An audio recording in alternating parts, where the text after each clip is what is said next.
Praise to the lord. ఈరోజు దేవుడు మనకిచ్చినటువంటి వాగ్దానం ఏంటంటే యెషయా గ్రంథము 38వ అధ్యాయము 5వ వచనం. నీవు కన్నీళ్లు విడుచుట చూచి తిని నీ ప్రార్థన నేను అంగీకరించి ఉన్నాను. ఆమేన్. దేనికోసమైతే దుఃఖపడుతూ ఉన్నామో, దేనికోసమైతే కన్నీళ్లు విడుస్తూ ఉన్నామో, దేనికోసమైతే రోదిస్తూ ప్రార్థన చేస్తూ ఉన్నామో, అయ్యా ఈ ఒక్కటి జరిగించు నా జీవితంలో, ఇది ఖచ్చితంగా జరగాలి, ఇదిగో నా పరిస్థితులన్నీ నా చేయి దాటిపోతూ ఉన్నాయి, సహాయము దయచేయి, ఇది నా జీవితంలో ఇవి జరిగించయ్యా, వీటి వల్ల నేను దుఃఖపడుతూ ఉన్నాను, వీటి వల్ల నేను బాధపడుతూ ఉన్నానని దేవుని మనం అడుగుతూ ఉన్నాను. కొన్నిసార్లు దేవుని యొక్క సహాయము ఆలస్యం అవుతూ ఉంటుంది.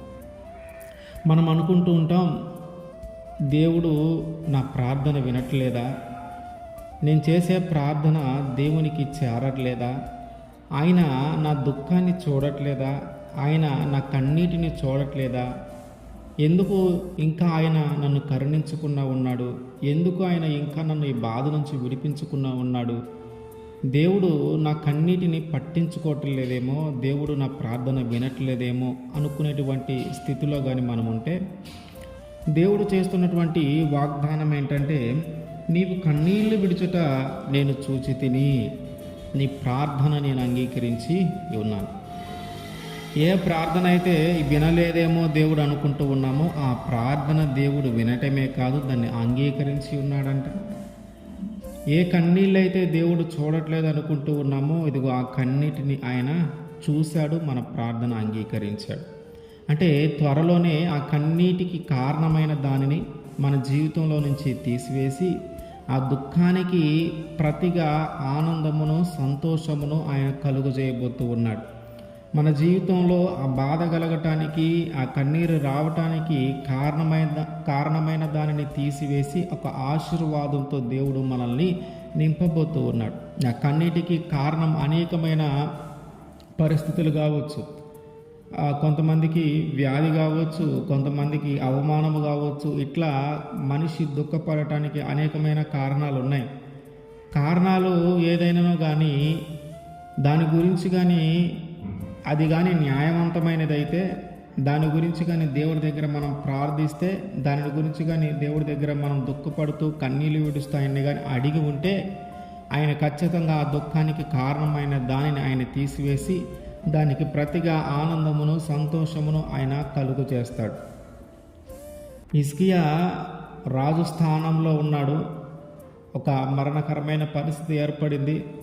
ప్రవక్త వచ్చి చెప్పి వెళ్తూ ఉన్నాడు, అయ్యా నువ్వు ఎక్కువ రోజులు బ్రతకవు, నీ ఇంటిని చక్కబెట్టుకోవాలి. హిజ్కియా వెంటనే ఆ గోడ వైపు తిరిగి ప్రార్థన చేస్తూ ఉన్నాడు, అయ్యా ఒక్కసారి నన్ను జ్ఞాపకం చేసుకోయా, ఈ పరిస్థితి నుంచి నన్ను విడిపించయ్యా, ఈ మరణము నుంచి నన్ను విడిపించయ్యా, నేను ఎట్లా బ్రతికానో ఒకసారి జ్ఞాపకం చేసుకోయా అని తను ప్రార్థిస్తూ ఉన్నాడు దేవునికి. దేవుడు ఆయన యొక్క ప్రార్థనను విని, ఆయన యొక్క కన్నీటిని చూసి, ఆయన ప్రార్థనను అంగీకరించి ఆయనకి ఇంకా 15 సంవత్సరముల ఆయుష్ను ఇచ్చాడు. అంటే ఎప్పుడైతే ఒక మనిషి దుఃఖపడే పరిస్థితి ఏర్పడిందో, ఆ దుఃఖమునకు కారణమైన దానిని గురించి దేవుడి దగ్గర విచారణ చేసి, ఎందుకు నా జీవితంలోకి ఇట్లాంటిది వచ్చింది, ఎందుకు ఇప్పుడు ఈ రోగం వచ్చింది, ఎందుకు ఇప్పుడు ఈ అవమానం వచ్చింది, అయ్యా నేను దీన్ని భరించలేకపోతూ ఉన్నాను, దీని నుంచి నన్ను విడిపించు, ఈ రోగము నుంచి నన్ను తప్పించు, ఈ ప్రాణాపాయ పరిస్థితి నుంచి నన్ను విడిపించు, ఇక మరణమే నా ముందుందయ్యా, ఆ మరణము నుంచి నన్ను జీవంలోనికి నడిపించని దేవుని మనం అడిగితే, ఆయన ఖచ్చితంగా తిరిగి మనల్ని జీవింపజేస్తాడు. అవమానానికి కారణమైన అవమానానికి ఏదైతే కారణమయ్యిందో దాన్ని తీసివేసి తిరిగి గౌరవంతో మనల్ని నింపుతాడు.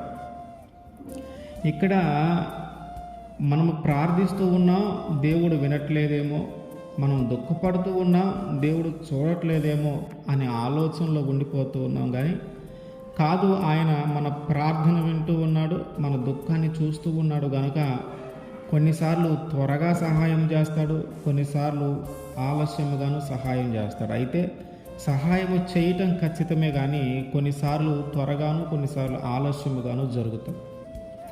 కనుక మన ప్రార్థన ఆయన వింటూ ఉన్నాడు, మన కన్నీటిని ఆయన చూస్తూ ఉన్నాడు. కనుక మనం ఎడతెగక ఆయన్ని అడుగుతూ ఉంటే, మనము అడగటం ఆపివేయకుండా ఎల్లప్పుడూ ఆయన్ని అడుగుతూ ఉంటే ఆయన ఖచ్చితంగా మన కన్నీటికి కారణమైన దానిని తీసివేస్తాడు. మన దుఃఖానికి కారణమైన దానిని తీసివేసి మనల్ని ఆనందముతోనూ సంతోషముతోనూ నింపుతాడు. ఆమేన్.